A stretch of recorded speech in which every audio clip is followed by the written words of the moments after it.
अस्सलामुअलैकुम वरहमतुल्लाहि वबरकातुहू। वालेकुम सलाम रहमतुल्लाहि व बरकातुहू। भाई क्या हाल है? मैं ठीक हूँ। आपका नाम क्या है? मोहम्मद कासिम। आप क्या करते हैं? जी मैं पढ़ता हूँ।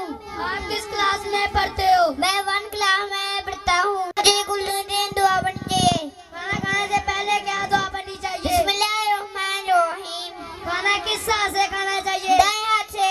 खाना कैसे खाना चाहिए? अपने सामने से खाना चाहिए। खाना खाने के बाद क्या करना चाहिए? हाथ धोने चाहिए, कुल्लू दिन दुआ पढ़नी चाहिए। पानी और दूध किस हाथ से पीना चाहिए? दाएं हाथ से। पानी कितने सांस में पीना चाहिए? 3 सांस में। पानी देकर पीना चाहिए बगैर देखे? देखकर। बैठकर पीना चाहिए खड़े होकर? बैठकर। पानी कितने सांस में पीना चाहिए? 3 सांस में। पीने के बाद क्या कहना चाहिए? अल्हम्दुलिल्लाह।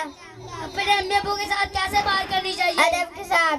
झूठ बोलने से क्या होता है? अल्लाह ताला नाराज होते हैं। गाली देने से क्या होता है? अल्लाह ताला नाराज होते हैं। भाई कासम आपका बहुत बहुत शुक्रिया, आपने इतनी अच्छी अच्छी बातें बताई।